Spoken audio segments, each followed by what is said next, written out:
A paz e a graça do nosso querido Jesus seja na vida de todos.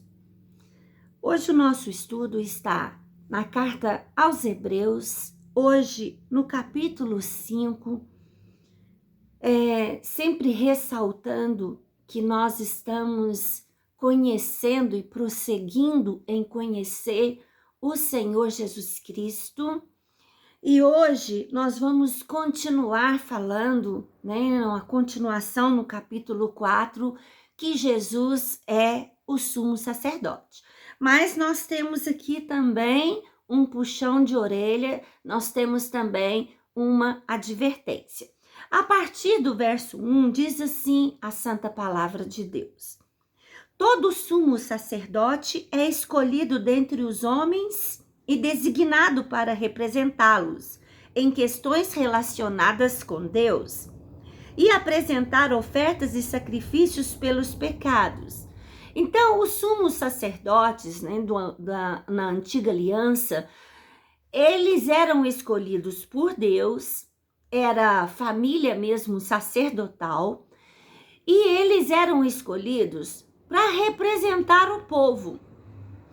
Então, só podia chegar-se a Deus com a presença, os sacrifícios de um sumo sacerdote.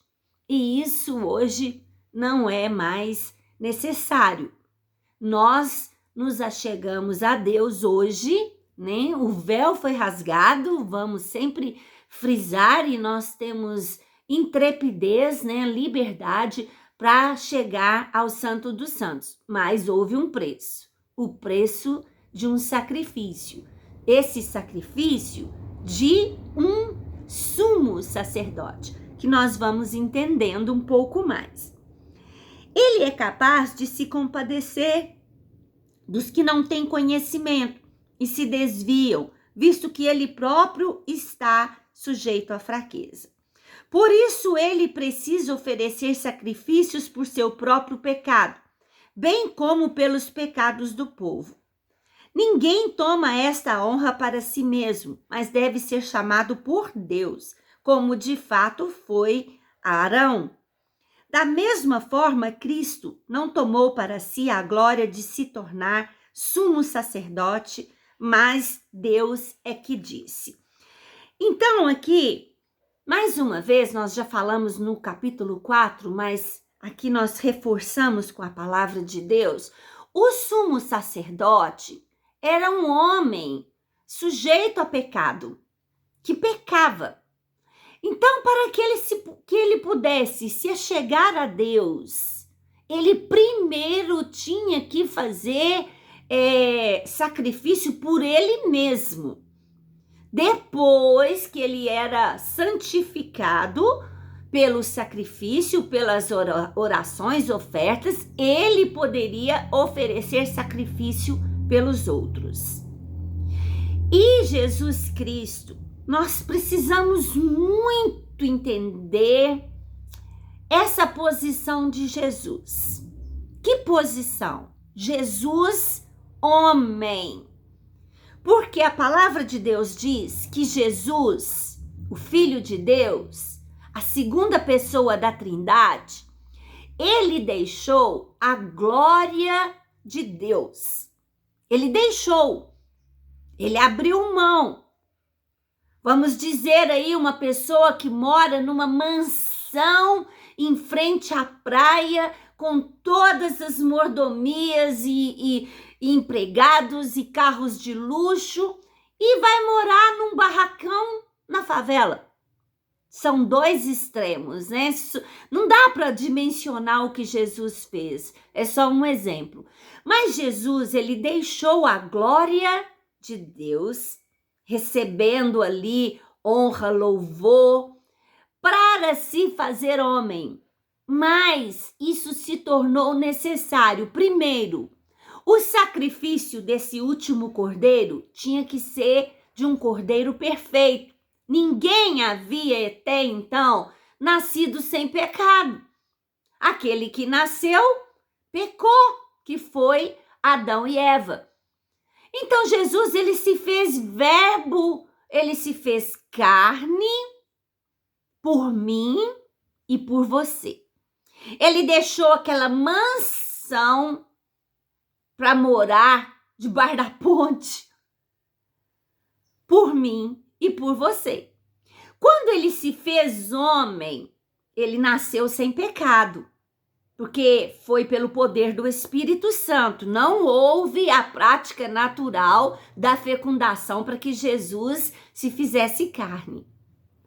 E Jesus foi crescendo, ficou sujeito a todos os tipos de tentação, e a palavra de Deus diz que ele foi tentado em todas as coisas e não pecou. Então, toda a exigência que é feita na lei a respeito do Cordeiro, Jesus apresentou sem pecado. E outra coisa aconteceu muito interessante, porque a palavra de Deus disse aqui que, como homem sujeito a fraquezas, ele consegue se compadecer de nós. Ele consegue entender as nossas dores, as nossas fraquezas e interceder por nós. E por nós ele fez o sacrifício de morrer na cruz e cravejar os nossos pecados ali na cruz do Calvário. É como uma pessoa que é viciada.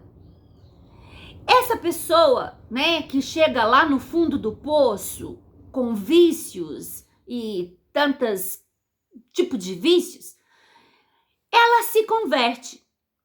Quando ela se converte e vai pregar a palavra de Deus, ela pode dizer para aquele viciado que diz para ela, mas você não sabe como é difícil. Aí ela pode dizer, eu sei como é difícil, porque eu estive lá. Eu passei pelas mesmas coisas. Então, Jesus, como nosso sumo sacerdote, ele entendeu as nossas dores. Não quer dizer que ele aceita pecado. Não vamos confundir as coisas. E Deus disse a respeito de Jesus, tu és o meu filho, eu hoje te gerei.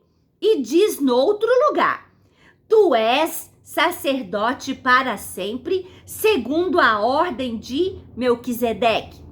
Durante os seus dias de vida na terra, Jesus ofereceu orações e súplicas em alta voz, com lágrimas, àquele que podia salvar da morte, sendo ouvido por causa da sua reverente submissão. Embora sendo filho, ele aprendeu a obedecer por meio daquele que sofreu.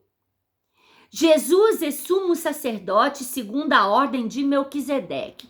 Esse Melquisedeque, ele aparece com Abraão em Gênesis. Ele é misterioso.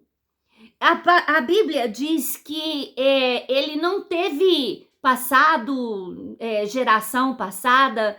Então, ele é uma tipologia de Jesus. E segundo essa ordem, porque o sacerdócio ele foi instituído com Arão. O primeiro sacerdote a ser instituído era Arão, irmão de Moisés. E aqui diz que Jesus agora, como homem, como filho de Deus, ele se sujeitou à obediência a Deus. Não como Deus na sua glória, mas como filho do homem, ele se sujeitou à obediência. Se Jesus fez isso, quanto mais eu e você. E uma vez aperfeiçoado, tornou-se a fonte da salvação eterna para todos os que lhe obedecem, sendo designado por Deus sumo sacerdote segundo a ordem de Melquisedeque.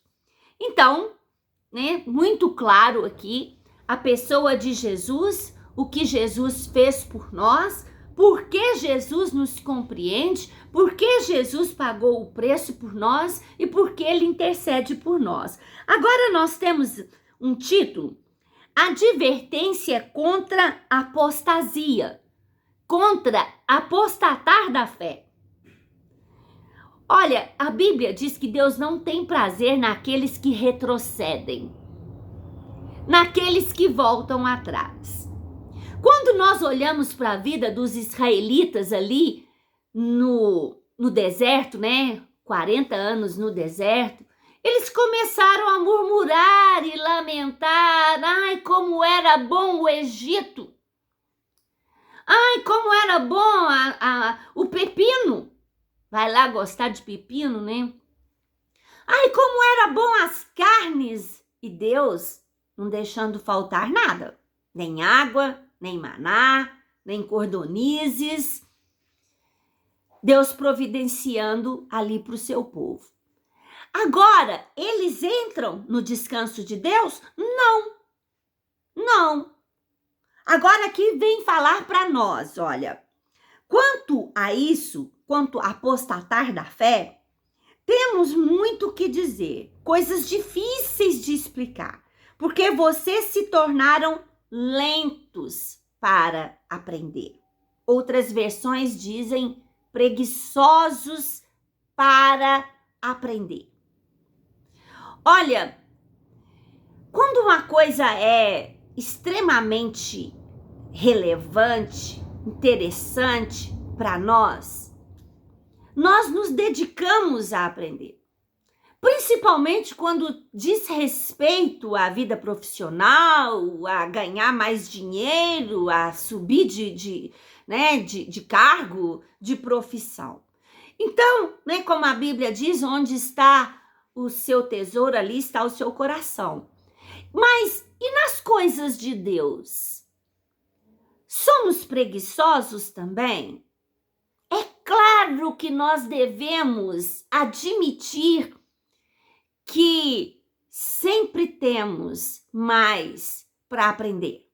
Sempre, sempre, sempre. Mas ser chamado de lentos para aprender. Embora a esta altura já devessem ser mestres, vocês precisam de alguém que lhes ensine novamente os princípios elementares da palavra de Deus. Estão precisando de leite e não de alimento sólido. Quem se alimenta de leite ainda é criança e não tem experiência no ensino da justiça. Muitas pessoas se convertem e levam anos para se batizar. Não dá para entender uma coisa assim. Leva anos para se batizar.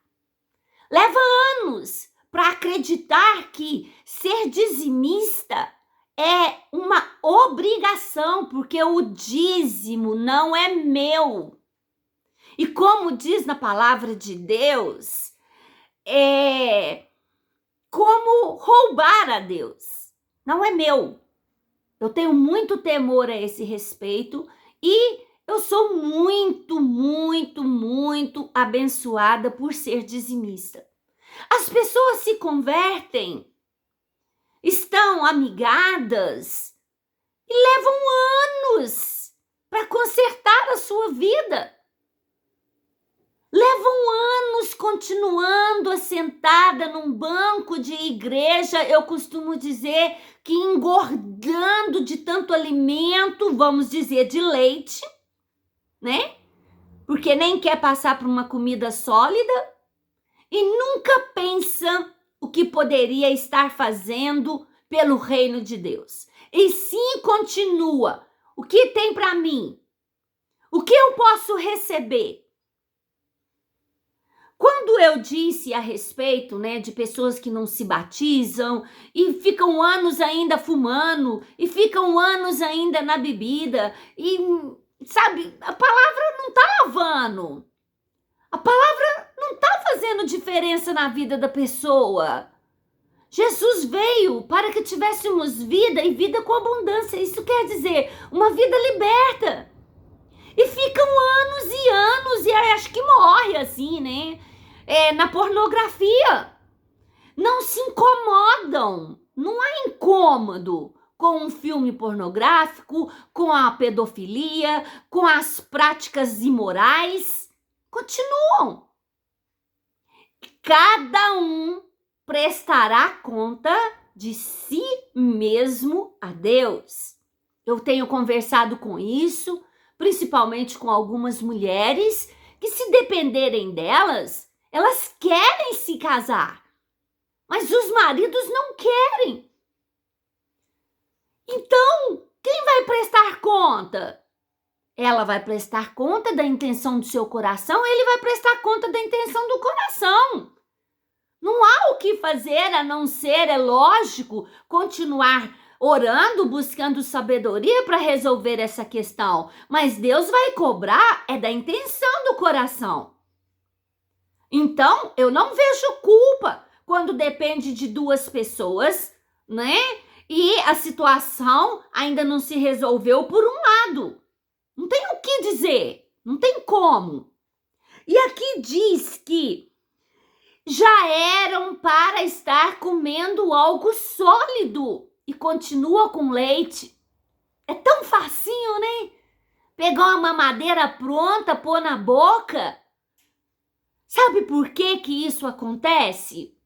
Primeiro, a pessoa continua focada em si, o eu, egocentrismo, não tem sensibilidade para com as outras pessoas, ou não entenderam o que receberam.